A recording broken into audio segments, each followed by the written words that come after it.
What's up, guys? Game Fiend fan of all games here, and yet I'm back with another drama script this Saturday, and you know what we have to do. I think this is week 22, and I didn't want that to rhyme. We have to go over the ratings because of the Wednesday Night Wars, and yet again, something that I'm happy to report: an increase yet again on both shows. AEW got 893K versus NXT's 794K. So AEW winning by almost 100K this week, but an increase in viewership on both shows, which is the most important thing. I will probably, like, the past 3 weeks, there's been an increase on both shows, which means for overall in the wrestling industry, there's more viewership, especially on this block as a whole, which is great.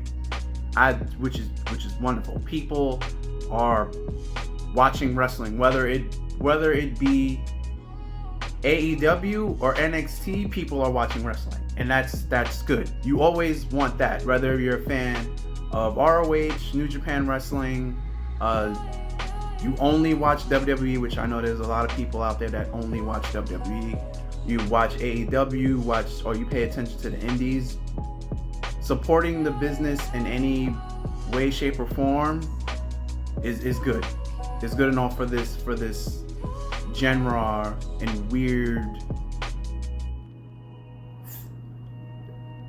theme that WWE has. Well, not WWE, excuse me, wrestling as a whole has in the TV world, because it's like, we could all say, it's a male soap opera, but it's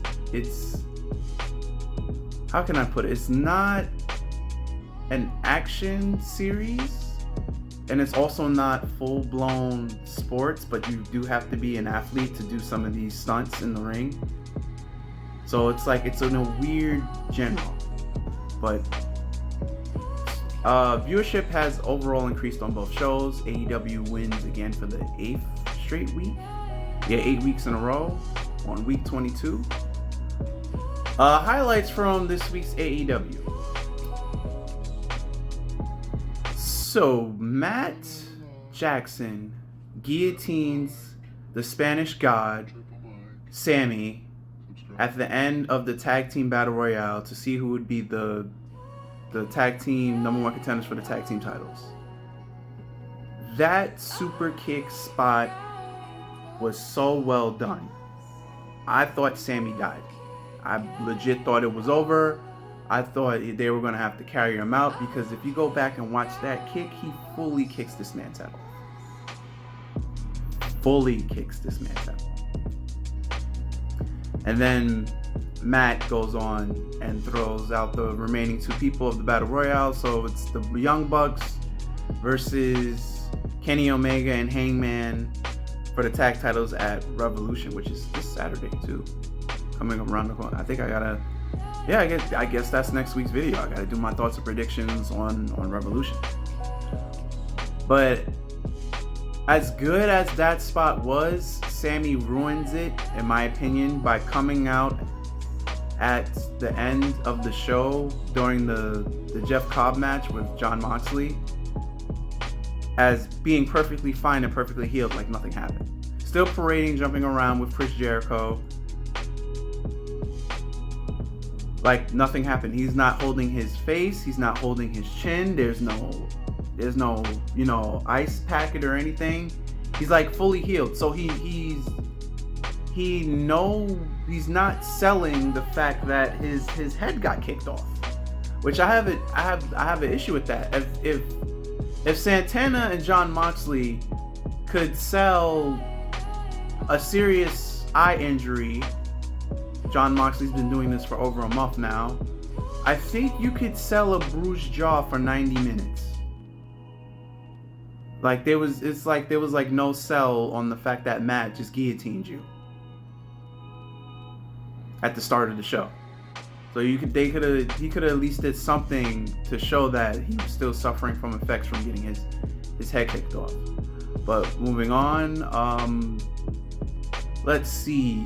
Nyla Rose had a promo with then Chris Statlander came out, and then Big Swole.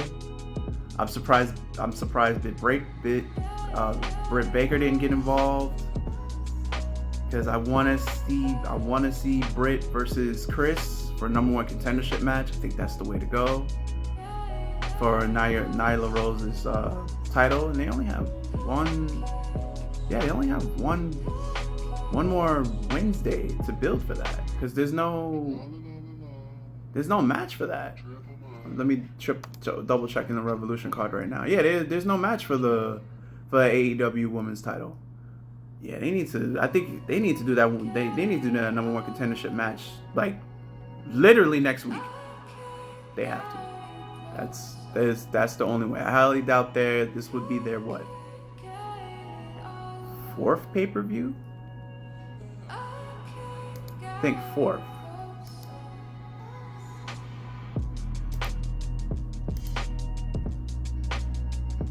Yeah, 4th or 5th. Hold up, I'm going through the thing now. So it was Double or Nothing 1, Firefest 2, Fight for the Falling 3, All Out is 4, Full Gear was 5, Revolution is 6. Okay, so there's 6 pay-per-view.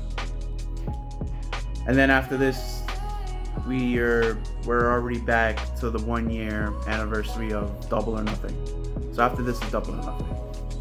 Time goes by extremely fast. I remember watching Double or Nothing live like it was just yesterday, and now we're already back to it. But yeah, so I think they do a #1 contendership match on Wednesday. That would be the right way to go. Here, Chris versus Britt. #1 contenders match. Winner faces Nyla Rose for the AEW Women's Championship. That's the only thing that makes sense to me. And then we're gonna go into the WWE Women's Elimination Chamber match. Shayna Baszler, Asuka, Ruby Riott, Natty, Liv Morgan, Sarah Logan. So basically the old Riott squad, Asuka and Baszler. And winner goes on to face Becky Lynch at WrestleMania 36. The Riott, we know Baszler should win. Baszler is the right choice. Moving up from NXT, bit the holy fuck out of her 2 weeks ago. You know, being pushed strong, not looking weak. This chaotic match is in your way. I'm pretty sure we're gonna get another bite spot.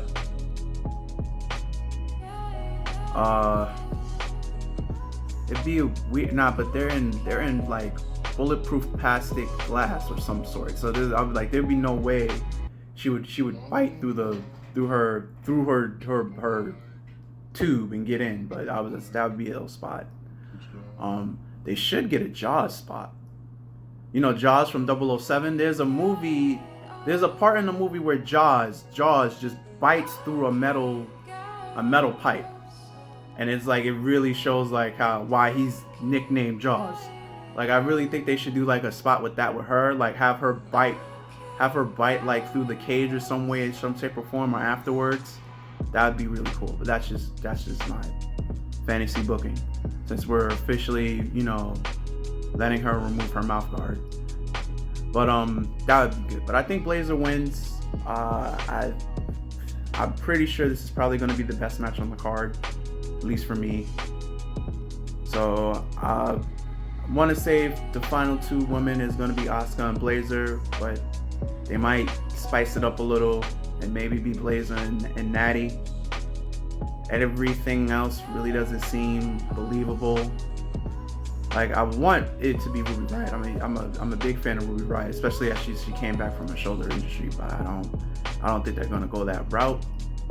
So I think it's gonna be Baszler and Asuka, or Baszler and Natty for the final 2 in the Elimination Chamber, and I think Baszler wins. Now when it comes to WrestleMania 36, that that's a toss-up. I would want Blazer to win because, you know, she's new. So I was like, you put the new talent over at WrestleMania, but I don't know what's gonna happen. So that's with that. In interesting news, apparently, Rhea Ripley is being prohibited to not being able to have upper body tattoos. She said in an interview she loves tattoos and she wants to have the most tattoos that she could ever have on her body, but she says WWE won't allow her to have upper body tattoos, which is, I'm really not fine with that. I feel like it's her body. If she wants to be tattooed from head to toe, let her be tattooed from head to toe. And she also says in that interview that's why she wears pants, because she's working on finalizing both her leg sleeves. So that really kind of sucks. So hopefully WWE will lighten up and let her get her upper body tattoos. And in some SmackDown news, the Bella Twins were announced to be in this year's 2020 induction class for the Hall of Fame. I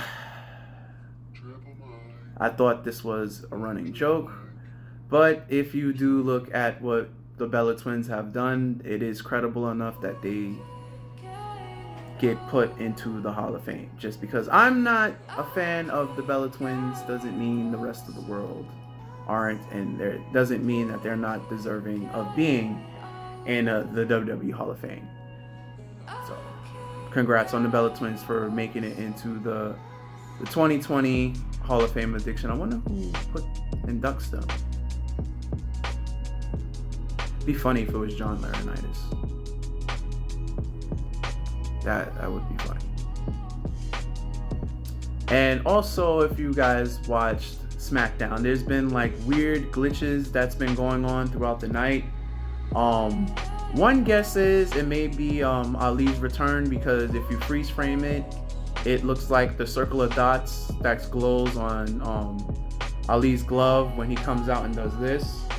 And there was another glitch that looked kind of weird, but other people are saying it could be Killer Croc, because, you know, as we all know, Killer Croc recently signed to the WWE, and he wasn't used in the Royal Rumble because he was signed just before the Royal Rumble too, but he's still not used on WWE television. So those are the two guesses of who the glitches might be. I'm pretty sure it's Killer Croc though. That's bet money's probably Killer Croc. Probably Killer Croc.